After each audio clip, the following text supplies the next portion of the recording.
ప్రస్తుతం మనతో పాటు టీయూఓడబ్ల్యూజే ప్రెసిడెంట్ బిఎస్ ఉన్నారు. ఆయన్ని అడిగి ఒకసారి ఈరోజు జరిగినటువంటి మీటింగ్ గురించి బ్రీఫ్ తీసుకునే ప్రయత్నం చేద్దాము. సార్ అసలు చెప్పండి, ఈరోజు జరిగినటువంటి మీటింగ్ ఏదైతే ఉందో సో దాని గురించి మీరు ఏం చెప్తారు? సో ప్రధానంగా ఇవాళ రౌండ్ టేబుల్ సమావేశం నిర్వహించాము.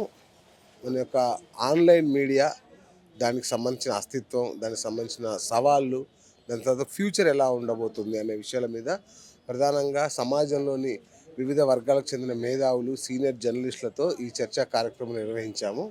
సో ముఖ్యంగా మాడబు శ్రీధర్ కానీ, ఆయన కేంద్ర సమాచార కమిషనర్గా చేసిన వ్యక్తి, మాజీ డీజీపీ పూర్ణచంద్రరావు గారు, తెలంగాణ విఠల్, పల్లె రవి గారు, ఇట్లా ఎంతోమంది ప్రముఖులు ఈ కార్యక్రమంలో పాల్గొన్నారు.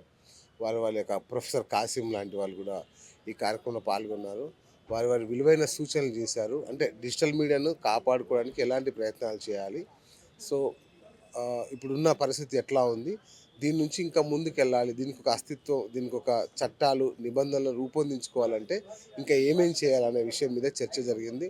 ఒక నిర్మాణాత్మకమైన చర్చ జరిగింది. అతి త్వరలో ఒక నేషనల్ కాన్ఫరెన్స్ కూడా నిర్వహించబోతున్నాం, ఒక వర్క్షాప్ నిర్వహించబోతున్నాం.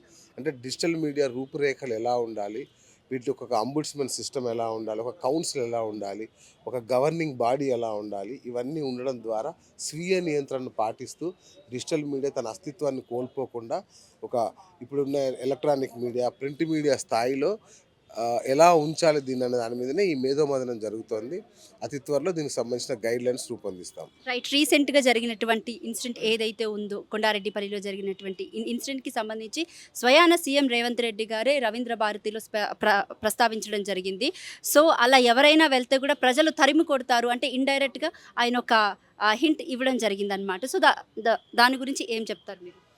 అది హింట్ ఇవ్వడం అని కాదు, అంటే అక్కడ జరిగింది ముఖ్యమంత్రి ఇలాకాలోకి వెళ్ళి అర్ధసత్యాలతో మాట్లాడారు అనేది ఆయన చెప్తున్న మాట. అంటే ఇంకా పూర్తి కాలేదని మేము చెప్తున్నా వినకుండా మీకు రాలేదా అని రెచ్చగొట్టే ప్రయత్నం చేస్తే ప్రజలే తిరగబడ్డారు వాళ్ళ మీద తప్ప మేమేం చేయలేదన్న ఉద్దేశంతో ఆయన మాట్లాడారు. కానీ ఇక్కడ సమాజంలో అంటే ఇప్పుడు ఎదురవుతున్న ప్రశ్న ఏంటి అంటే జర్నలిస్టుల భద్రత అనేది ఒక ప్రధాన అంశంగా మారింది. ముఖ్యంగా మహిళా జర్నలిస్టులు బయటకు వెళ్ళినప్పుడు కొంచెం కేర్ తీసుకోవాలి, పోలీసుల సహాయం తీసుకోవాలా అనే పరిస్థితి కూడా ఏర్పడుతున్న పరిస్థితి.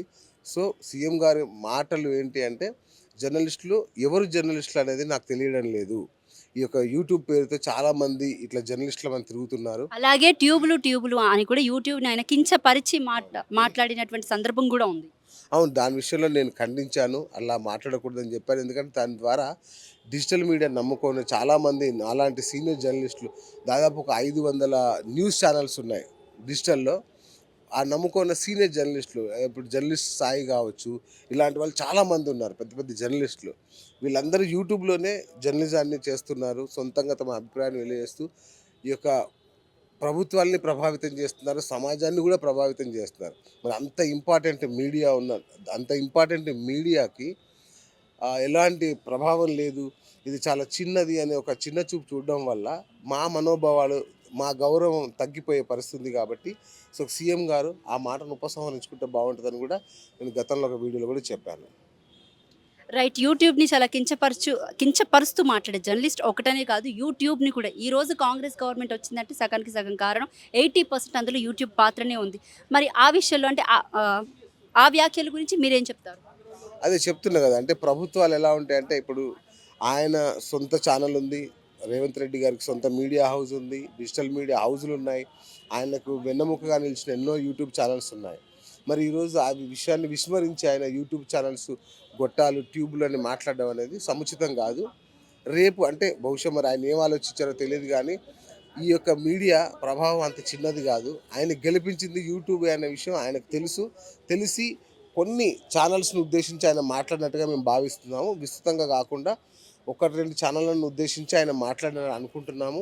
మరి ఈ సందర్భంగా ఇక డిజిటల్ మీడియాకు ఒక సరైన నిబంధనలు రూపొందించే ప్రయత్నంలో మేము ఉన్నాం. Right sir, thank you sir, thank you so much sir.